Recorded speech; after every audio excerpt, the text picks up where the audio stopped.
Selamat siang Bapak Ibu. Perkenankan kami dari Bahasa Global akan menjelaskan Zoom User Guide dan bagaimana cara menggunakan fitur-fitur di dalam Zoom ini. Bapak Ibu, berikut panduan dan pengaturan dalam Zoom webinar ini. Pertama, mohon pada saat masuk ke Zoom webinar, mohon klik join audio. Yang kedua, untuk kepada para panelis, mohon mute mikrofon bila sedang tidak berbicara dan selalu menyalakan video selama webinar berjalan. Ketiga, mohon mengakses Zoom dari koneksi internet yang stabil. Keempat, mohon bila mengakses Zoom webinar ini berdekatan dengan laptop atau gawai lain, untuk dapat menggunakan headset, karena bila tidak dapat menyebabkan gaung atau feedback. Yang kelima, mohon pastikan telah mengunduh atau menggunakan aplikasi Zoom terkini, supaya fitur interpretation tersedia di aplikasi Zoom Bapak dan Ibu. Berikut adalah cara menggunakan fitur penerjemahan di dalam komputer. Mohon klik bola dunia atau klik ikon 3 titik di bawah kanan, lalu pilih Indonesian bila Bapak Ibu ingin mendengarkan terjemahan dalam bahasa Indonesia, or choose English if you want to listen to English interpretation. Bapak Ibu tidak perlu pindah channel saat berbicara, dan mohon jangan mute original audio agar ketika interpreter pindah channel, Bapak Ibu tetap mendengarkan suara dari floor. Berikut adalah cara menggunakan fitur penerjemahan di telepon seluler Bapak Ibu. Mohon klik 3 titik di bawah kanan atau more, kemudian klik language interpretation dan pilih bahasa yang Bapak Ibu perlukan. Jangan lupa untuk klik done untuk mengaktifkan fitur penerjemahan di dalam telepon seluler Bapak dan Ibu. Berikut adalah cara melihat tampilan broadcasting only saat materi presentasi ditampilkan. Ketika share screen muncul, Bapak Ibu mohon klik tombol view yang terdapat di pojok kanan atas Zoom, lalu pilih standar, lalu klik swap video and share screen untuk menukar tampilan broadcasting dan sebaliknya. Untuk Bapak Ibu yang ingin melihat tampilan presentasi lebih jelas, silakan tetap menggunakan view side by side speaker. Terakhir dari kami disclaimer, Bapak dan Ibu, guna memastikan kelancaran pertemuan hari ini, host dan co-host berhak melakukan mute audio atau stop video para panelis yang tidak sedang bicara saat mereka tanpa disengaja menyebabkan gangguan terhadap acara. Ini dilakukan untuk menjamin suara pembicara dan juru bahasa tetap jelas. Terima kasih atas kerjasama Bapak dan Ibu sekalian. Have a productive webinar.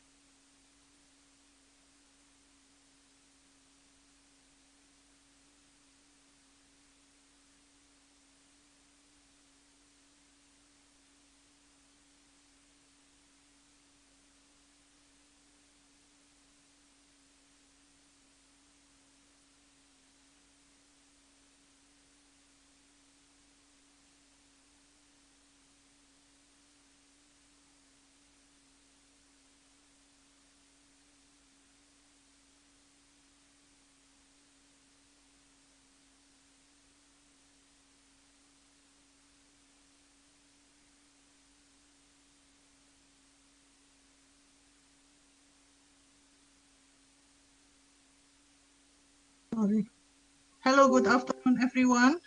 Greetings and Assalamualaikum warahmatullahi wabarakatuh.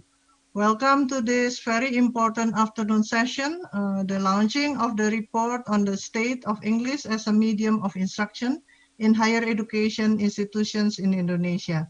My name is Paulina Panen. I'm from ICE Institute of Universitas Terbuka, who will be moderating this session. And let us just start. Honorable Professor Nizam, Director General of Higher Education, Research and Technology from Ministry of Education, Research and Technology, Professor Aris Junaidi, Director of Learning and Student Affairs, Dr. Benny Bandanajaya, Director Vocational and Professional Education, also from Ministry of Education, Research and Technology. And then we have Mr. Hugh Moffat, Director of British Council Indonesia. All speakers and the research teams led by Dr. Martin Lam from University of Leeds. Welcome to our session. Today we gather to launch a study report on the practice of EMI, English as a medium of instruction, in the Indonesian higher education institutions.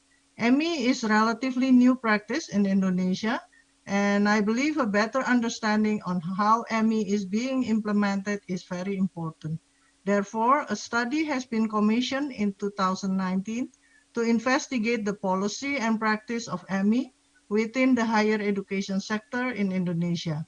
It involves University of Leeds, Universitas Katolik Atmajaya Jakarta, Institut Teknologi Bandung, and Universitas Diponegoro, under the auspices of the British Council Indonesia.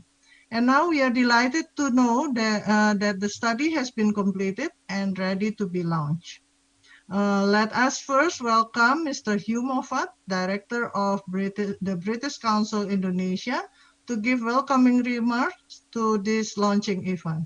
Mr. Moffat, please. Thank you very much, Ibu Paulina. Thank you, and welcome everybody.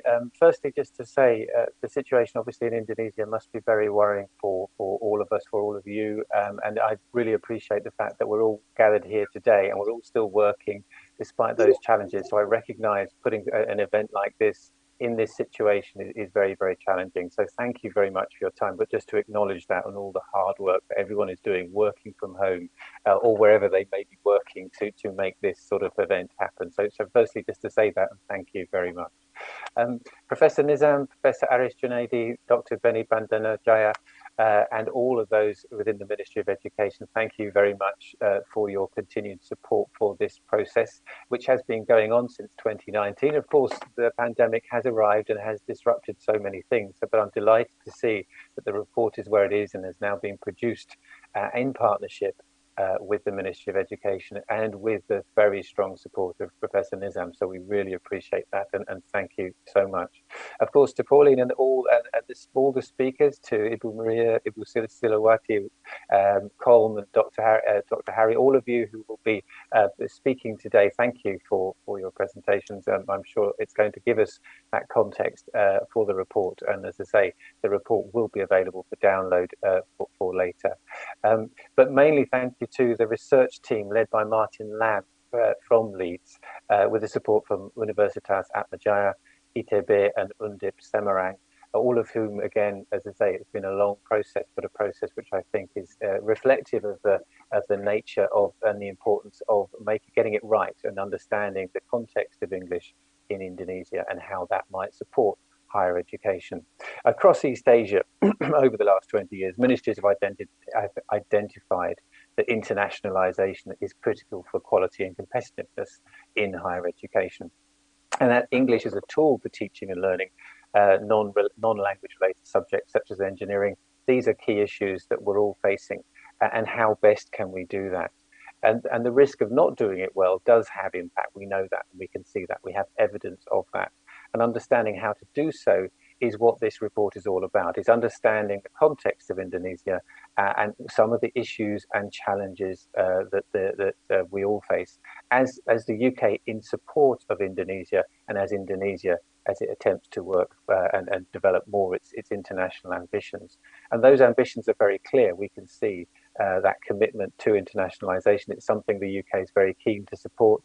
There's some fantastic programs through LPDP in support of students. There are some incredible international education partnerships going on, and the British Council has more to offer there beyond this report. But it's fantastic to see that this context report, which will be so helpful for all the work we do as British Council to ensure that what we're doing is relevant and supportive of what will work in Indonesia, what the policy is in Indonesia, and all those processes that will help higher education universities move forward towards internationalization.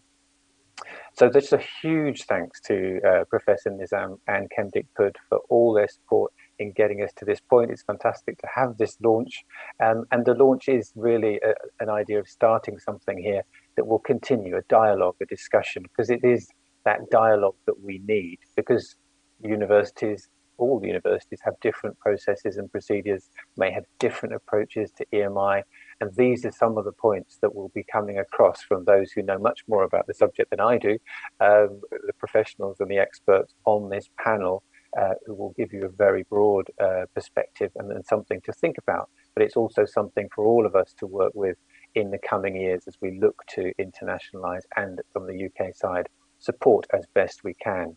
It's something we've been doing for 80 years around the world, certainly in Indonesia, certainly for 75. I can never remember the exact number. But linking back to a bit of history, to mention, you saw at the beginning of the presentation a video of our digital library. This is something we're very, very proud of. I mean, you may know the British Council, but the British Council has been known throughout history for its library. But of course, as the world has changed, so the library has retreated, and now the library has re-emerged in digital form, and the British Council now has its own digital library. I think those of you in Jakarta may remember, I think people call it the cheese grater building, used to have a British Council library. It no longer does, but now we have the digital library. And that video you've shown or just seen is now going to be made available in the next couple of months in Indonesia. So I'm sure you're fed up with watching streaming sites. We now have our own, which will enable you to read books, read articles, watch film, and different film, award-winning films and documentaries. And that's something we think that is a supporter, an enabler, a contributor to internationalization, seeing and learning different things, and the use of the English language. So we hope that's another example of how we continue to help and partner and work with Indonesia, and particularly with the Ministry of Education here. So just to say again, thank you very much to Professor Nizam, Ministry of Education, to all of you, very much looking forward to this event. And back to you, Pauline. Thank you, thank you, Mr. Hugh Moffat. Thank you very much for your very warm welcome. Ladies and gentlemen, I believe we will connect to Professor Nizam in a later time. Right now, let us move to the core event, that is presentation on the report of the study, The State of English as a Medium of Instruction in Higher Education in Institutions in Indonesia, by Dr. Martin Lam from University of Leeds. Dr. Martin Lam is the lead researcher, and he is supported by Dr. Dana Waskita from Pusat Bahasa ITB, Dr. Hari Kucha, University of Leeds also, Ibu Nilawati Hadisantosa from Universitas Atmajaya Jakarta, and Pak Nur Fauzan Ahmad from Universitas Diponegoro Semarang. Dr. Martin Lam, you have 10 minutes for your presentation, please.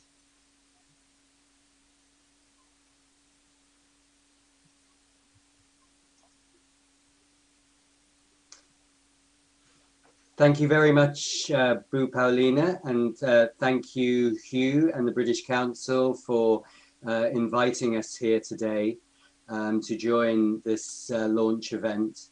On behalf of the research team, we'd like to also thank the British Council for giving us the opportunity to conduct this research, which was a challenging but very rewarding piece of work that took about 18 months altogether.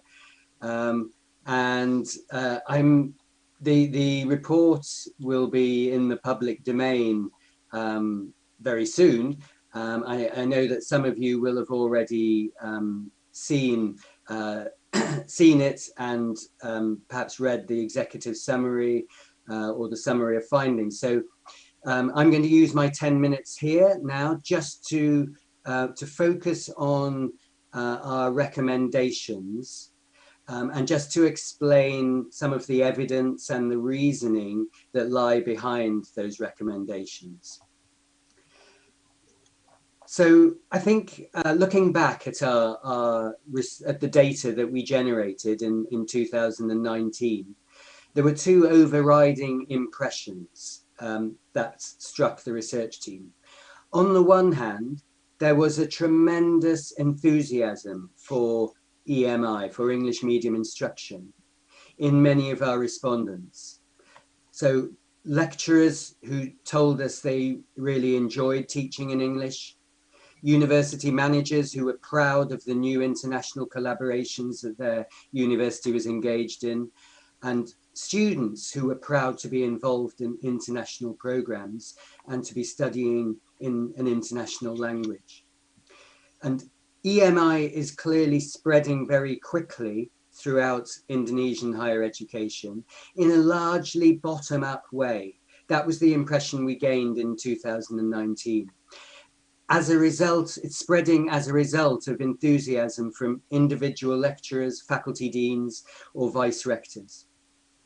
So enthusiasm was there. But on the other hand, we also saw some and heard a number of concerns about EMI, about the effect that it may be having on student education, about what the ministry policy was, whether the ministry was fully supportive of EMI, and concern about just about how it should be implemented so that it was inclusive and fair and actually promoted student learning.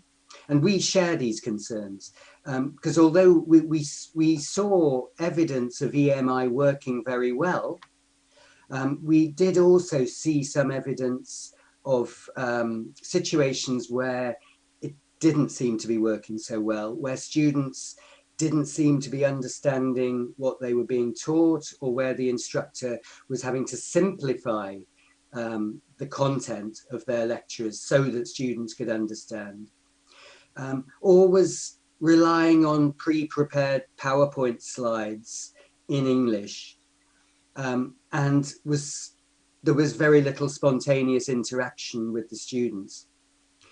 And I think no one should underestimate how significant it is to change the medium of instruction from mother tongue to a second language, or underestimate the effects that that can have on quality of education.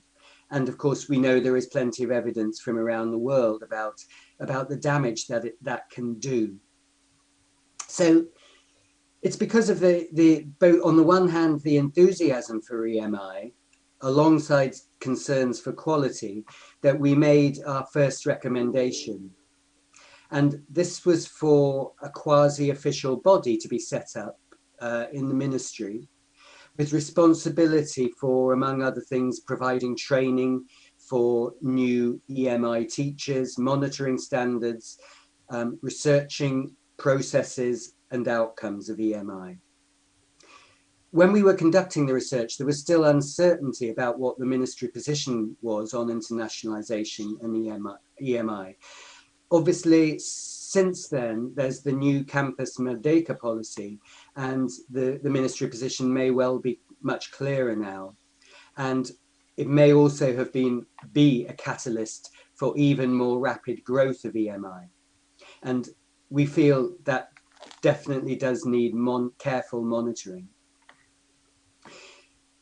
Secondly, even before the Campus Merdeka policy, it was clear that many higher education institutions were planning to expand provision of EMI as part of general internationalization policies. However, we got the impression that very few institutions had a clear written policy for EMI. In fact, in some cases, we got the feeling that management weren't entirely sure what EMI was going on in their institutions. So we think it's essential that wherever EMI is taking place, universities have an explicit policy, setting out the rationale, stating the prerequisite qualifications of lecturers to teach in English and students to study in it, and also setting out the goals of such courses. So preparing a public document like this will force practitioners to ask themselves key questions like, is this course designed to promote language skills as well as subject knowledge? And how should the learning outcomes be assessed? These are really key questions that we felt weren't always being answered.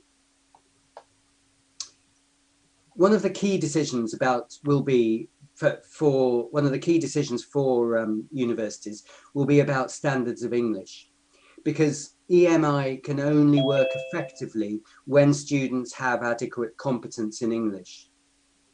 At the moment, lecturers in Indonesian universities deal with this problem pragmatically through using the mother tongue. For example, through translanguaging or code switching. And that's a very common strategy in every country where English medium instruction is being implemented. And it helps to scaffold student understanding. But it's not an ideal solution because it slows down the teaching process. And clearly too much use of the mother tongue undermines the goal of improving skills in English. So we recommend that students who enter EMI programs should have a minimal level of English proficiency. We don't know exactly what that is, and it probably varies from subject to subject and context to context. But we can be sure that it's higher than the kind of sort of minimal standards that are being applied in some institutions, for example, a TOEFL score of 450. And we hope that the ministry will consider perhaps developing a test, a standardized test that could be used throughout higher education, maybe based on the common European framework of reference, and which will provide transparent standards that is clear for all institutions. To help students achieve this level, we think that there should be changes to some of the MKU courses in English that are still common in Indonesian higher education. Some of them we know that are really not functional, in that they're often grammar based and go over some of the same material that students have been learning in school for many years. And we suggest these courses should be repurposed as English for general academic purposes. And then that students who are destined for English medium courses should perhaps do further courses in English for specific academic purposes. And this will require cooperation between university language centres and the subject teachers in the faculties. And we think that even it's possible that language specialists could work closely with the subject specialists and even work with them in the classroom to help scaffold student understanding. I'm sure that higher education institutions are already coming up with innovative solutions in this area, and we can also learn from what is going on elsewhere in Asia. Our fifth recommendation related to training courses, because even when staff and students' English competence is good, it's clear that good EMI instruction is not just teaching in English. Extra care has to be given to ensure that students are understanding content, to checking that they can demonstrate their understanding in English. And our research shows that training courses can be really effective in helping lecturers to do these things. We came across 2 different training courses offered by organizations in Indonesia that seemed to be working really well. The lecturers who had taken these courses were very enthusiastic and really felt skilled. And we might add that the skills that the lecturers develop on these courses in classroom management, using group work, concept checking, and so on, would actually be useful for all instructors at university level, even those teaching in the mother tongue. My final point concerns technology. One of the beneficial side effects of this terrible pandemic over the last year is that we have all become much more digitally literate. And we already, before the pandemic, we saw from our research that EMI can be facilitated by effective online learning platforms. And of course, we're not recommending completely online provision of EMI. We are having these debates in the UK, and our students here in the UK are telling us they do not want completely online provision. But it's clear, we've also learned over the last year here in the UK that international students have found the use of technology very helpful in their studying this year. So for example, where lecturers post their slides online before sessions, students can prepare themselves in advance, anticipating any language difficulties. Recordings of lectures, ideally accompanied by slides and with automatic transcriptions, can be posted online afterwards, allowing students to revise their understanding and go over sections that they found challenging. Links can be provided to useful content already online on sites like YouTube. And several lecturers have told us that the availability of these resources was one of the great advantages of EMI. Again, we're sure that this kind of good practice is already happening in higher education institutions in Indonesia, including those represented here at this meeting, and I look forward to hearing about them. Thank you very much. Thank you, Dr. Lam. Thank you very much. Ladies and gentlemen, let us give a round of applause to Dr. Lam for such timely and substantial study on EMI in higher education institutions in Indonesia. Let us now go to the players in the field, the two lecturers of higher education institutions that have been implementing EMI in their institutions. What are they saying regarding their experience in implementing EMI? What are the critical factors, and whether the study is a valuable tools for them to improve their practices? First, it's from ITS Surabaya, Associate Professor Maria Anityasari, PhD, Director of Global Partnership in ITS Surabaya, to share the experience of ITS as a public university in delivering EMI program. Ibu Maria, you have 10 minutes. Thank you. Thank you very much, Ibu Paulida. Thank you very much all the committee for giving me an opportunity to share, and also Pak Martin Lam for sharing a wonderful and insightful result of your hard work, the research work that you have just released. Bapak Ibu yang terhormat, Profesor Nisam, Profesor Arif Junaidi, and also Pak Beni, thank you so much for coming to this session, and I would like to share several ideas, several experiences that we have here at our campus, ITS Surabaya. Whenever we talk about EMI, I hope by now you already see my PowerPoint. I put ITS journey in enhancing alumni and institution competitiveness as my title. Why? Where is EMI in my title? Because actually EMI is very essential part of our strategy in enhancing alumni competitiveness.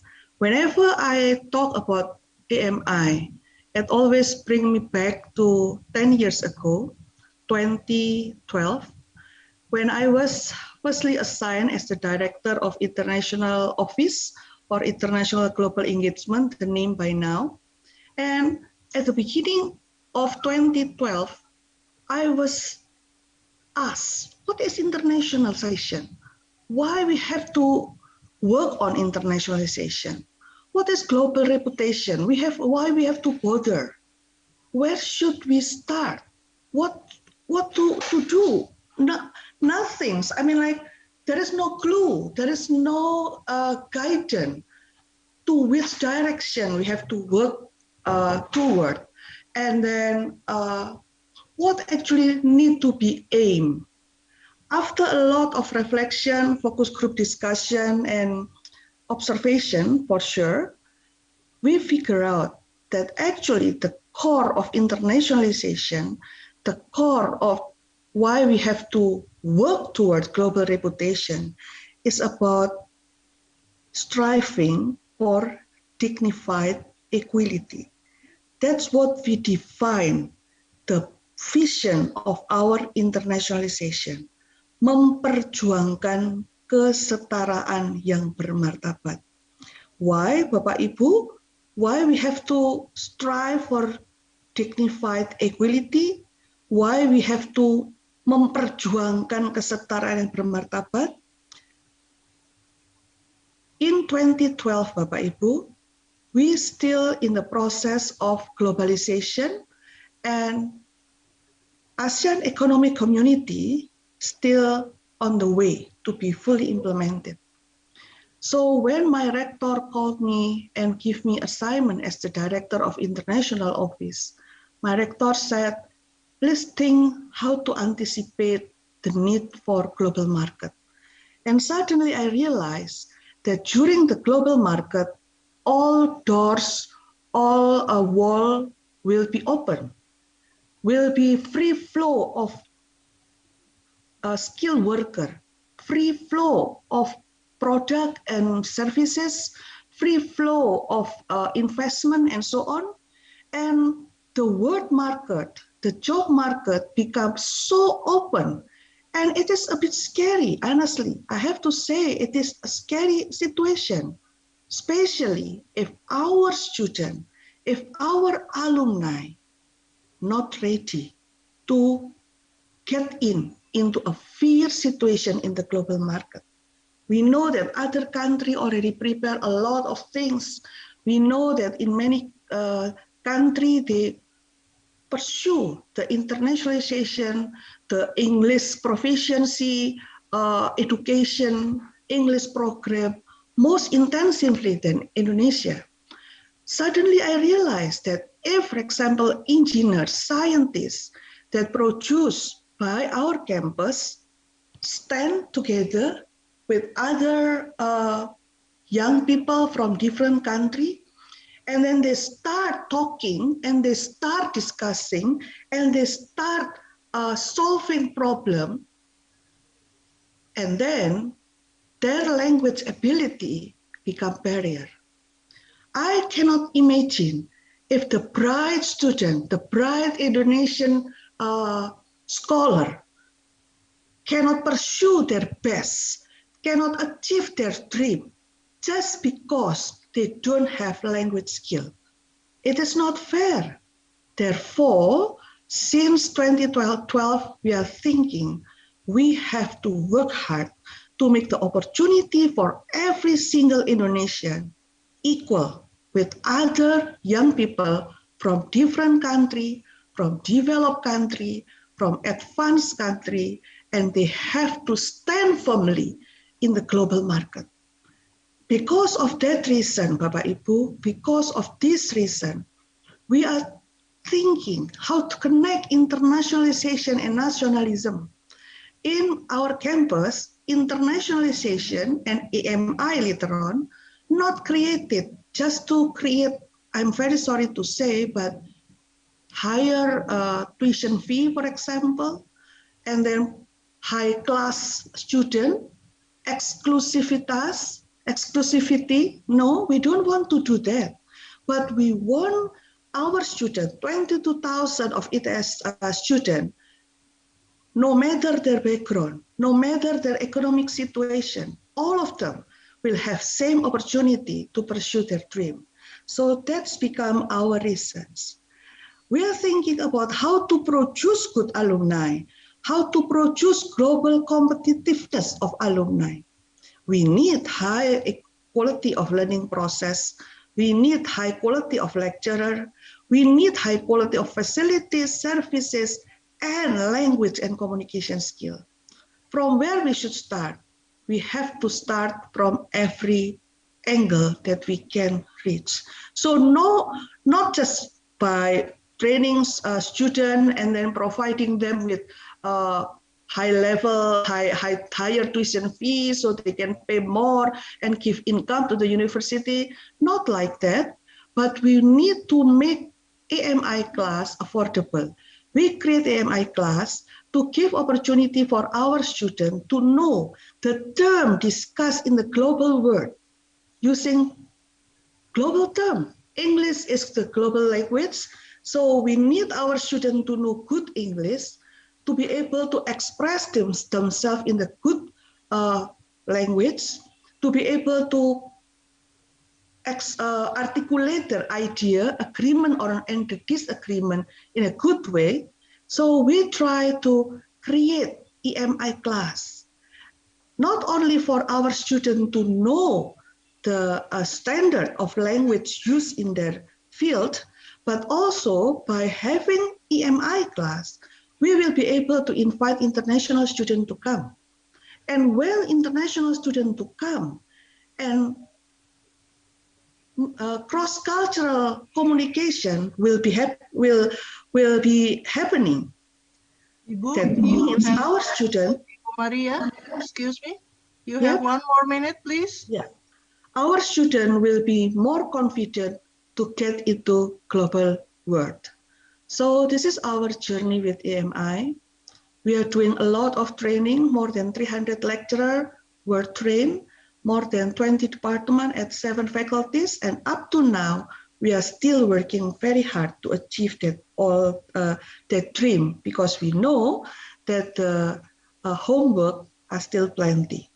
So once again, AMI, yes, this is the way we try to provide good education for our students to make them a better alumni and to be ready for the job market. Thank you so much. Back to you, Bu Paulina. Thank you very much, Ibu Maria. That was really enlightening for all of us. Your your commitment, the institutional commitment of how AMI is supposed to be setting the goal for all of you in ITS. Thank you, Ibu Maria. And the second one, we will go into Ibu Susilowati, a lecturer and chair of English Language Education Program from Sampurna University, to share the experience of Sampurna University as a private university in delivering AMI. Ibu Susilowati, you have 10 minutes for you. Thank you. Thank you, Ibu. I think I need permission for sharing my slide. Thank you.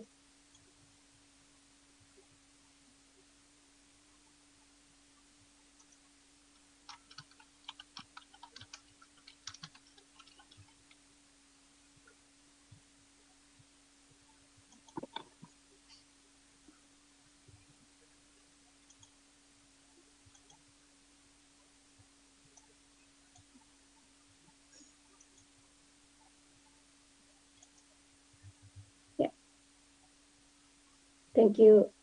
Thank you again, Bu Paulina, Prof. Nizam, and the distinguished speakers. I'd like to share about the implementations of English as a medium instructions in Sampurna University. So before I share about this, I'd like to share about what's the goal of Sampurna University. So here is Sampurna University aims to be the highest standard, get the highest standard in tertiary education.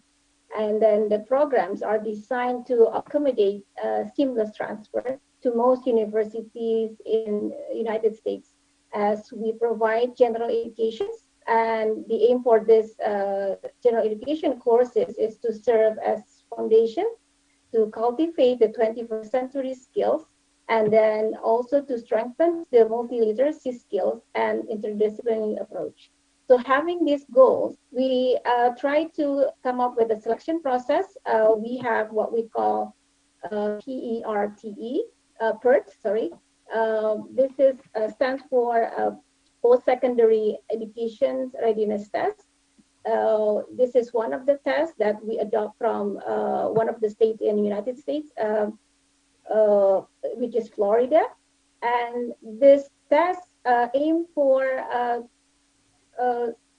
seeing the placement, whether the students are ready to have the college courses or not. So the test consists of reading, writing, and mathematics. So all of the tests are, of course, in written in English. So if they pass the test, so they can go directly to take the college courses. But then if they don't pass the test, they will have this what we call pre-developmental course, which we divide into EAP4. So we start from EAP4 that focus on grammar and writing, and also reading and communication. And we also have EAP5 and 6, which is about compositions and advanced reading. So if they pass EAP4, they can go to EAP5 and 6. Or maybe if they think they can go to PERT test, so they can, after they take EAP4, they can go to PERT test. So having this pre-development course, and then the students don't need to take a PERT test anymore. So they can go to general education, and then we stated that they are college ready. And the EMI itself in Sampurna University, I think we asked the students and the lecturers to deliver the courses in English, except for Bahasa Indonesia, Pancasila, and Pendidikan Kewarganegaraan. So in that case, 90% of the lecturers are bilingual, even though they are Indonesian. So they have to be able to deliver the subject, their courses in English. And then before they go, the students, before they go to their discipline courses, they take general education courses in the first and the second year. So this is to, to maintain their English. This is going to, to deliver, to help them to get their English skills before they go to discipline courses. In general education course, they can take composition 1 and 2. Okay, they will improve their writing skills, and then they also take what we call is introduction to speech, when they can practice their speaking skills. Yeah, so these are the foundations what we have for our first and second year students before they go to third and fourth year students, before they take their discipline courses. We also have a student success program that offer for the students who need help in their difficulties. For example, we have a tutorial program for writing skills. We also have tutorial programs for any other subjects that they find it difficult to acquire. And having this, I think maybe we can take a lot of benefits from this from this EMI. But the one that I shared here with you is maybe does not represent the whole Sampurna University students, because I'm from Faculty of Education. So I think these are the benefits that the Faculty of Education students stated and expressed it to me. And these are the benefits that they said, that they can gain better understanding on the subject being taught, and then they can have more confidence in communicating with people from other countries. And of course, because they speak English, they write in English, they can improve writing and presentation skills. And they also agree that they can improve their English language proficiency. However, they also stated some of the challenges when they study, when they learn the subject in English. Like, for example, here, their lack of vocabulary skills, and they need to have more time to understand the subject. And I think for the first year students, they are so difficult to express the ideas in the class. And a lot of time, students feel frustrated due to lack of English language proficiency.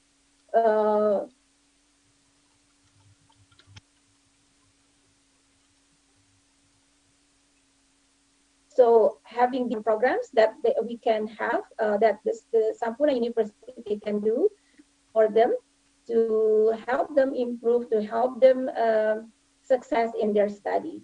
So these are the programs that they suggest that the Sampurna University can have is tutorial program.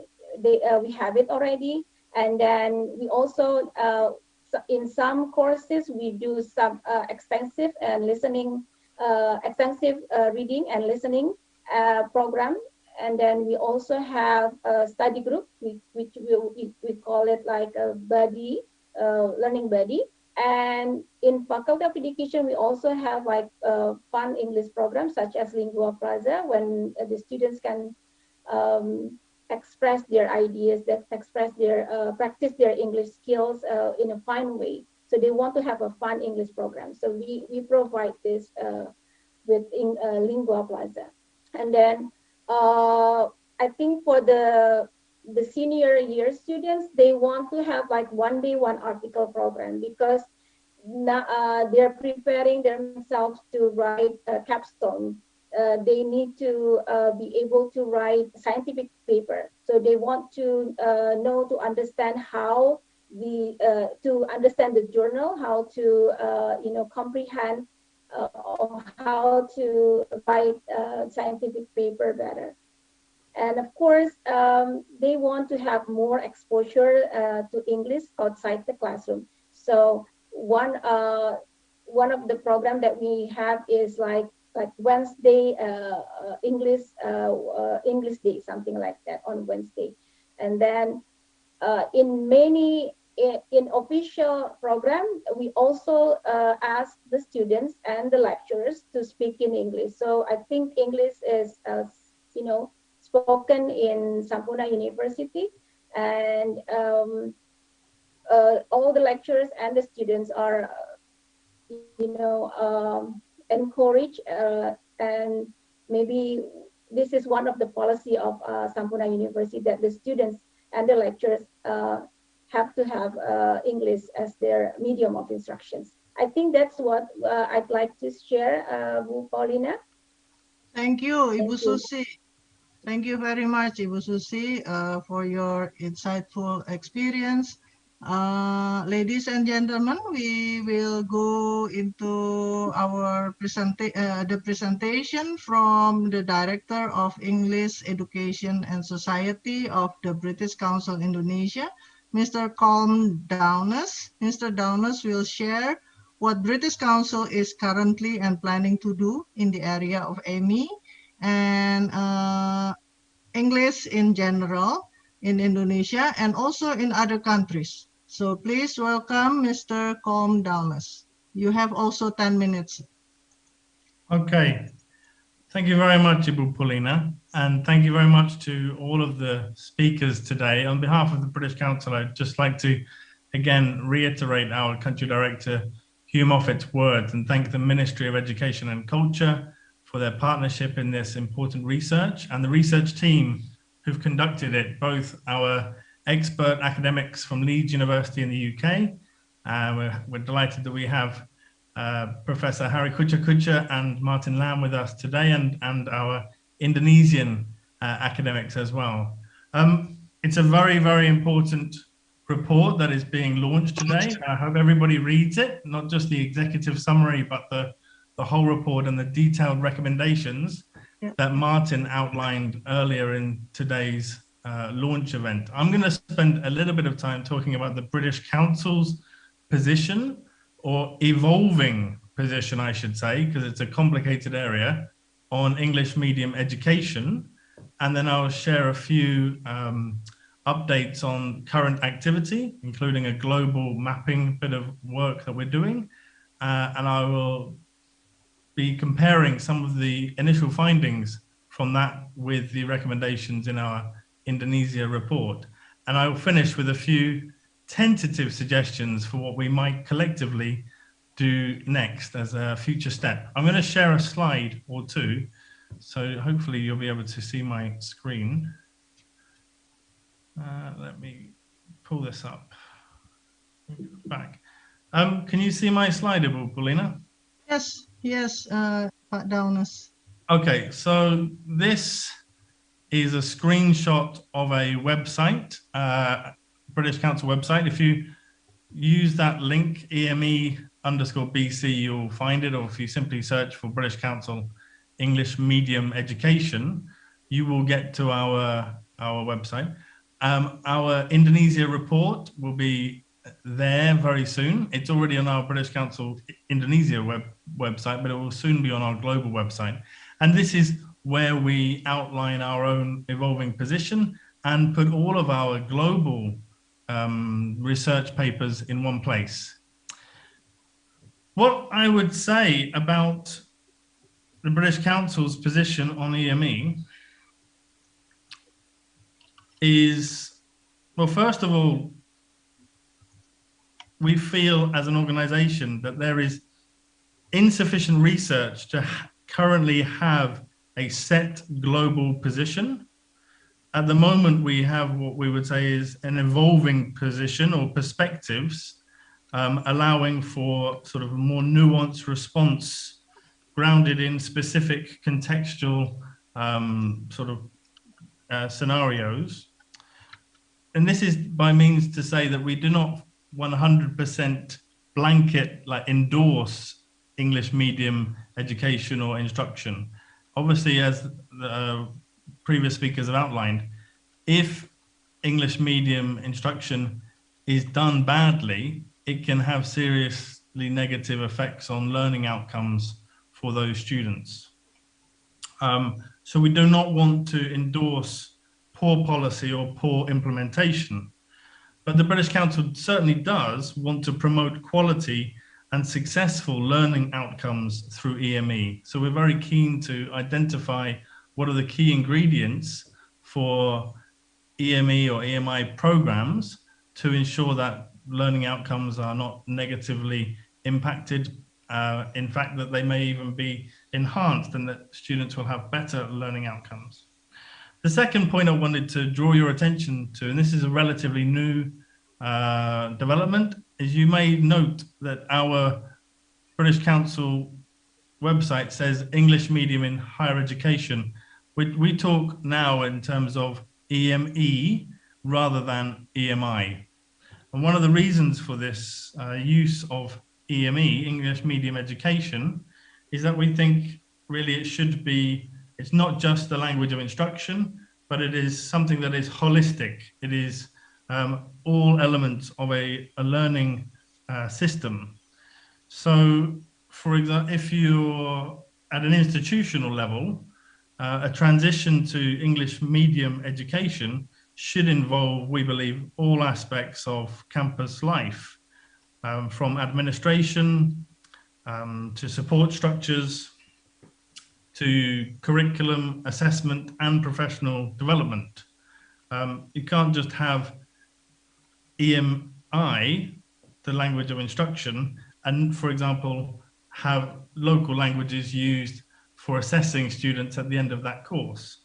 So we think that EME is a more holistic term to say that it's a transition across the implementation of those programs.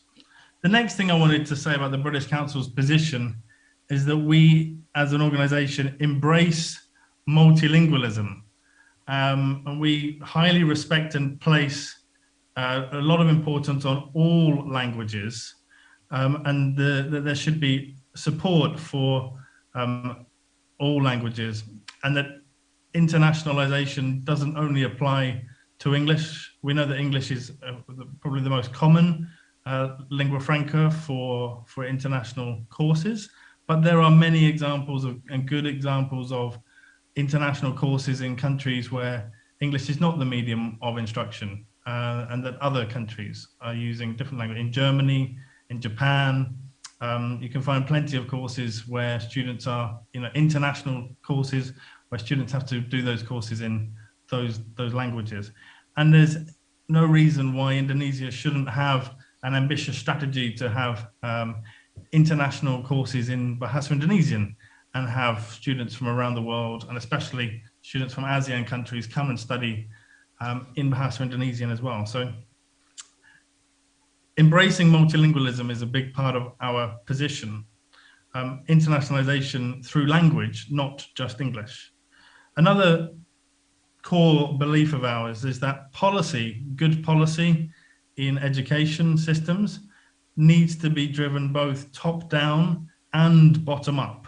So we need to have clear, transparent guidelines from the Ministry of Education and policies, but those policies need to be drawn up through consultation and listening to students, listening to academics, listening to society, in order for the best sort of policies to kind of be reached collectively.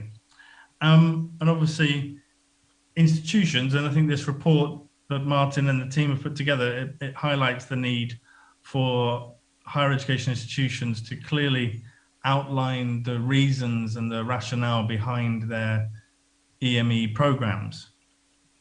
Another point, I'm aware of time, but a couple of points I also want to make is that EMI is not a one-size-fits-all, as we've seen through the various case studies in the Indonesia report, that EMI can be done in a range of different ways. There isn't one way of doing English medium instruction or English medium education. There's no one-size-fits-all, and that the approach that is adopted should be the one that is best suited to the needs of that country and of that context. And there needs to be more research into that area to make sure that EMI or EMI programs are adapted to suit the local socio-cultural context and local student needs. I'm going to move on to another slide, and I'm aware of time. Maybe this highlights this fact that, and this is another key, and this is a real passion of mine actually. We're talking about English as the medium of instruction, where lecturers' job and focus is and should be on the content of those lectures. They just are delivering that in English. So, as you can see very clearly from this graphic, that English language is not the primary focus of an EMI program. I completely agree with an earlier speaker who says that we need to do more to enhance the global competitiveness of students in Indonesia. We want Indonesian students to finish school and finish university with brilliant English language skills, and not just the richest students, but all Indonesian students. But we need to be careful in thinking that by having an EMI program is going to lead to that outcome, or is going to lead to that outcome by itself. I think that there is a real need, and I think the report makes this point, for students to have strong, high quality general English and academic English provision whilst they're at universities. And actually the last speaker from Sampurna University talked about those extracurricular activities and having more English, not in the lectures themselves, but on campus and sort of around the university. I think, and this is just as true in the UK as it could be anywhere, but if your aim is to improve your English language skills, that can be best done through general English and academic English provision by English teachers. Now, obviously, we want, there is a space for EMI courses, and often the reason for an EMI course is that there are, it's an international set of students, And so if you have an international set of students, maybe English is going to be that medium of instruction, a shared language for all those students. It's going to be very important that students and lecturers have a minimum level of English in order One more to... minute. Okay, One more minute. So let me say a little bit about that minimum level of English, okay? Because this is another key point that I wanted to make, is that, you know, given the range of, English language proficiency scores accepted for admission onto EMI programs at higher education institutions, I think more research is needed to assess what is the minimum level of English proficiency necessary to undertake a particular course in English, and by what means is that level of English assessed. Well, we know that international tests until quite recently have been very expensive, and that universities have developed their own tests. I think that's changing. I think we're seeing some really high quality new tests coming, which may bring the cost of those things down. But obviously looking at making sure that we have affordable tests, fair tests, reliable tests, as entry and exit requirements onto EMI programs is incredibly important. The last thing I wanted to say, have I got another here on a slide? No, I'll send these in a minute in the chat, but I'll stop sharing my screen, and I wanted to say one more thing. Yeah, what I wanted to finish with really was around supporting universities and supporting EMI lecturers, because we know with this rapid transformation that a lot of lecturers and a lot of universities who maybe have been teaching in their first language until quite recently are now being asked to teach in English, and that's a big challenge. In order for EMI programs to succeed, those lecturers, and some of you might be joining this right now and watching this webinar, we feel that you need more support, not only in improving your own general English, but in learning techniques for using English as a medium of education. And the British Council, along with others, we are very, very sort of happy to continue to look at working with the Ministry of Education and Culture and with universities in Indonesia to play a role in providing that support necessary for institutions and for EMI lecturers. We're doing it at quite a large scale in a few other countries in East Asia right now, in Taiwan and in the Philippines. And I look forward to, as one of the next steps in exploring that further with Indonesian stakeholders. But at the same time, a lot of changes that are necessary will need to be owned by everybody. Everybody needs to think what they can do individually and what we can do collectively, because nobody by themselves can change the whole system. We just have to do it, I think, as a team, as a collective. Thank you very much, Pauline. I'm sorry for maybe going over time, but delighted to be here on this important launch event of this important research. Thank you. Thank you, Mr. Downers. Thank you very much for the enlightening information. Ladies and gentlemen, we are now come to the Q&A sessions. We have heard a lot of speakers, the keynotes, as well as the speakers, as well as all the players in the field regarding the English as a medium of instruction. I believe we can now have a 15 minutes Q&A, and our team from the British Council Indonesia have selected, wow, there are so many questions. I think we can only take 3 questions only. So much. Later on, we save some times also for our media reporters to ask questions.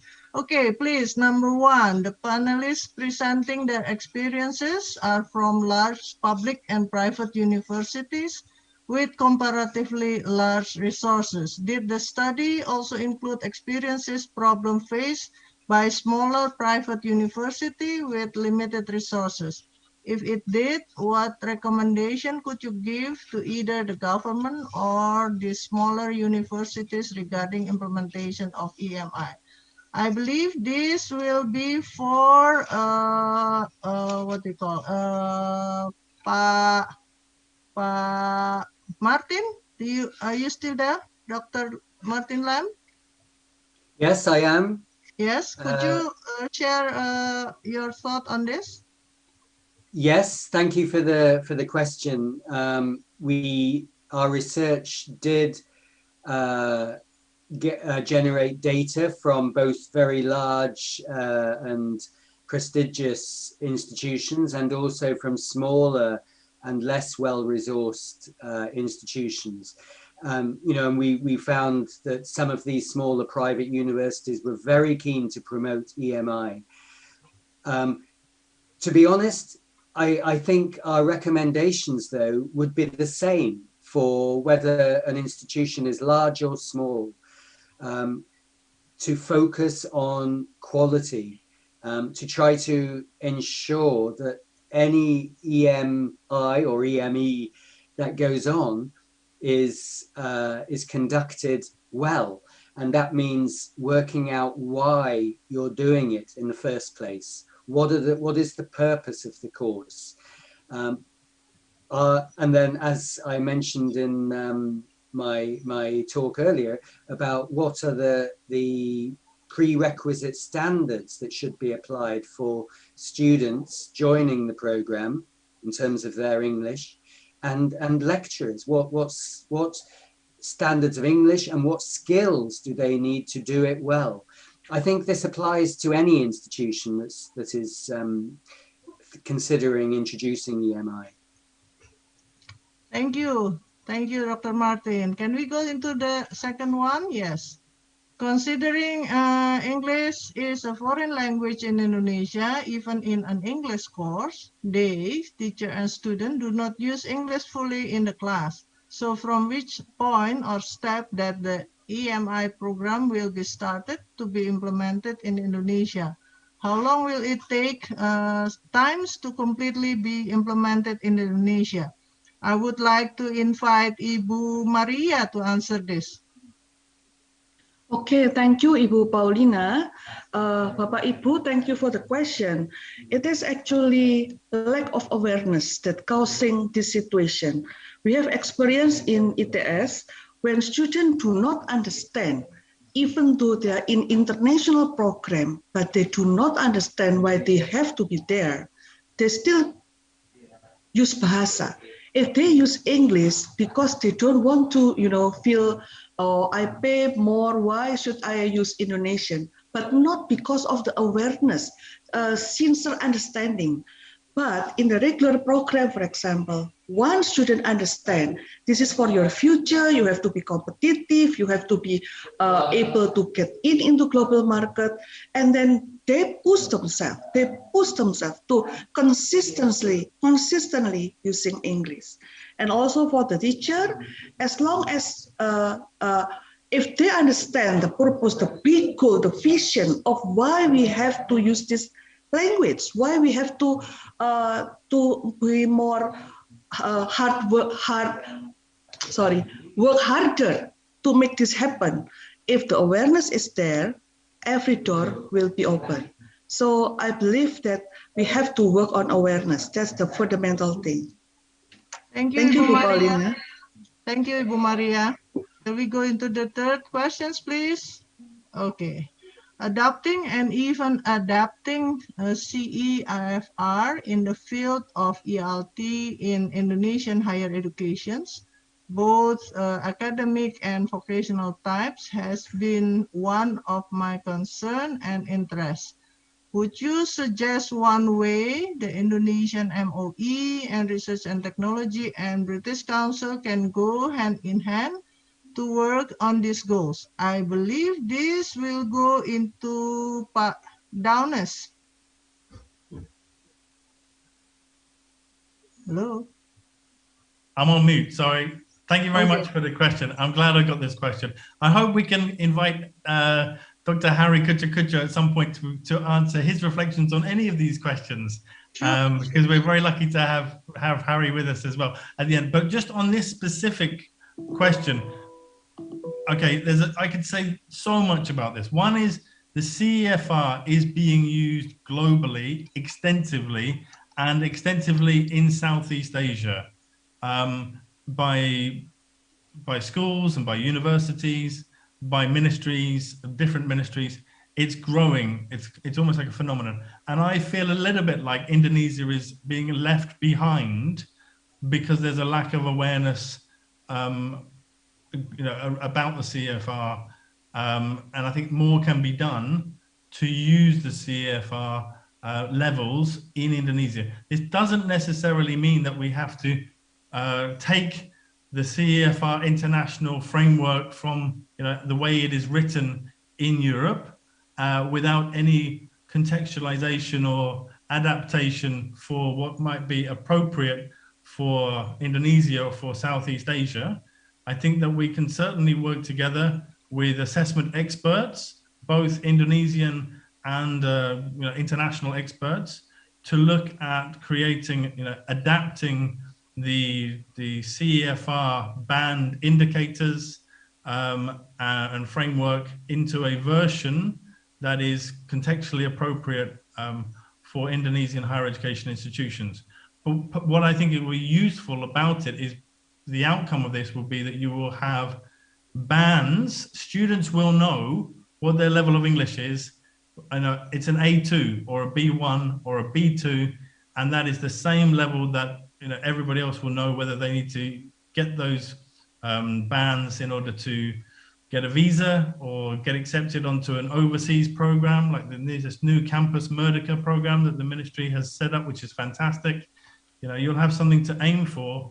Teachers also can only give feedback to their students if they can give them a very clear guidance on what their current level of English is and what they need to do in order to improve it. So I'm a big fan of assessment and CEFR, but I'm also a fan of adaptation and making it locally and contextually relevant. So yeah, I'll stop because I could talk all afternoon. Thanks, Paulina. Thank you, Pak Tom. Okay, we'll go to the next questions, please. Okay. Oh, this is from for Professor Maria. Oh, this is a compliment, Professor Maria. A compliment for your effort. Okay, we go to the next, please. Again, Ibu Maria. I think we will share with Ibu Maria privately, yeah? Okay, the next. Pak Martin. Okay, I would like to ask Dr. Hari here to represent Pak Martin. Pak Martin mentioned about the needs to increase and perhaps standardize the English language requirement for students attending EMI programs. Do we also need the same similar measure for lecturers teaching the EMI programs? Dr. Hari, could you help me on answering these questions? Right. Thank you very much, and thanks to all the speakers. It's a pleasure for me to be part of this webinar, which is also enriching for me. The research itself was a very enriching experience for me, and just listening to the different speakers has helped me understand more about the Indonesian context itself. There is definitely a need to standardize the English language requirement for students attending EMI. And I think the other questions have talked about that in a sense, especially the previous one.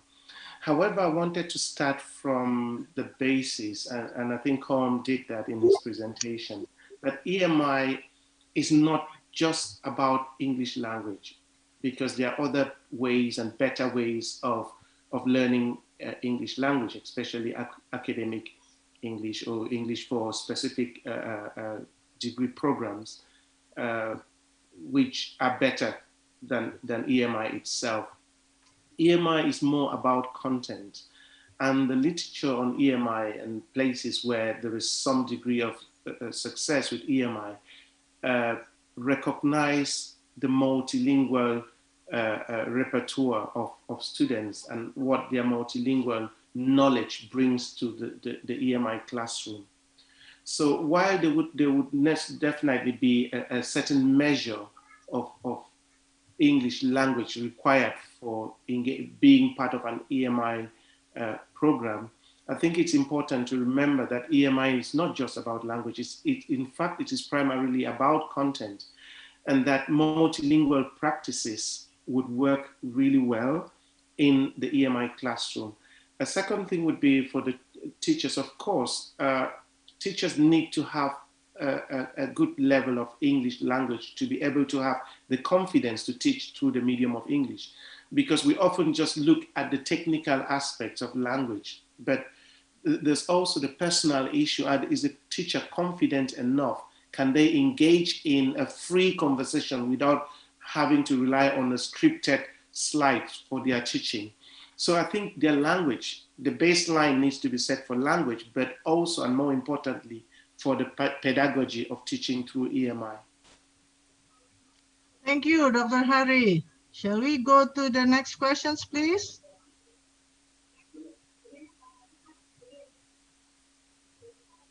Next questions, please.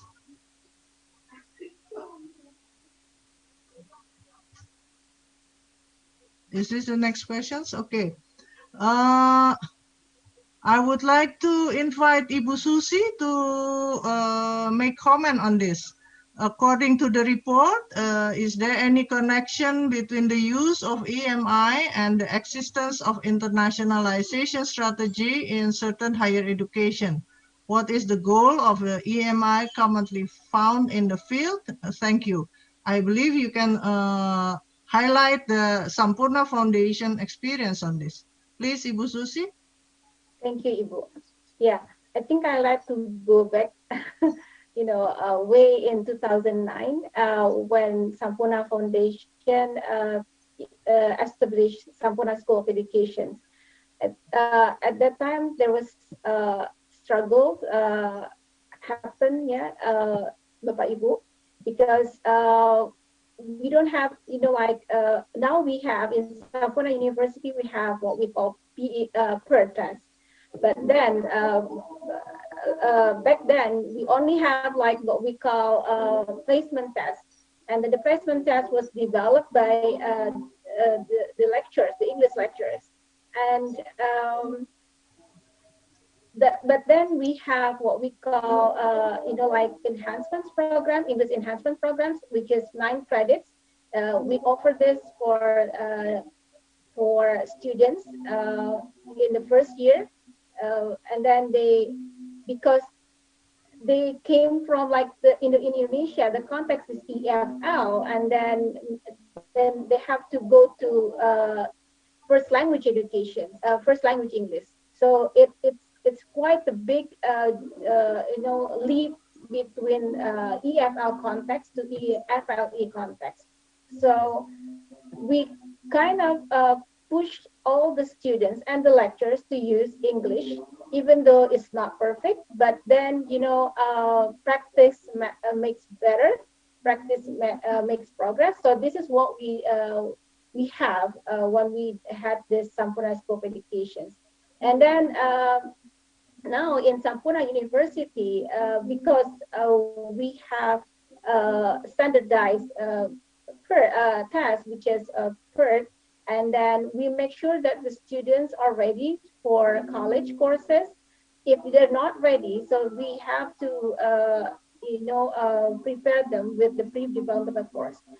And then the benefit of having this EMI, they became a work-ready employee, and then becomes an employer as well.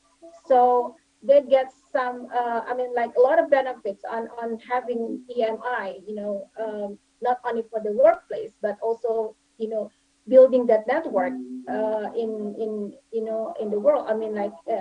For other educations. So, and I think a lot of our alumni is, could get to, to study abroad because of this English. So they could use this English not only for the studies, but also for their after they graduate from the foundation, from the institutions. I think that's what I like to share, Ibu. Thank you, Ibu Susi. Ladies and gentlemen, I think we have come to the end of the session, and thank you very much for all your attention. Once again, the participation during this pandemic time is very much appreciated. Very much appreciated also for the speakers who are excellently illustrate the AMI in higher education in Indonesia from various perspectives, and also the report of the study that allows us to rethink our own implementation of EMI. For the EMI to success, apparently we need to establish the whole system, its ecosystem, and without it, the implementation of EMI may not result as expected. EMI has benefits, of course, but also constraint. We have to be careful with all the issues emerging when we implement the EMI, and even later the EME. One is that there's a need for commitment and full intention to do the EMI, like as said by Ibu Maria, and how to do it correctly. Of course, some example is given and provided by Ibu Susi. But of course, if we are using AMI in our institution, please consider that AMI is not what we call a case of language only, but it's also it's more of the content. That's what Dr. Harry said to us, and as such, EMI is not supposed to be a constraint for any education process, for any students joining the education process and passing through the education process. So that's what we can take from this afternoon session, ladies and gentlemen. Those who are interested in obtaining the report, you may get the report from this link. Can you show the link for the report? The link for the report? Yes, okay. And then we also would like to invite you to provide feedback to us.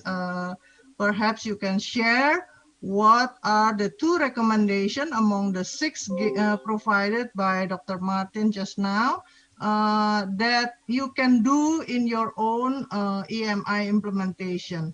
And then also we would like to hear what are the 3 recommendations that will be very challenging for all of us, for all of you also. So please fill in the form, which is available in the link provided. Okay, and I believe that is all for now, ladies and gentlemen. Thank you for the committee to provide, to support this event very well. And once again, thank you all. Stay healthy and safe, and goodbye. An announcement for the panelists and speakers. You are expected to coordinate with the British Council team in the breakout room. Thank you. Bye. Terima kasih banyak, Ibu Paulina. Thank you very much. Round of applause, everybody. Round of applause, everybody. Bye. Thank you, thank you.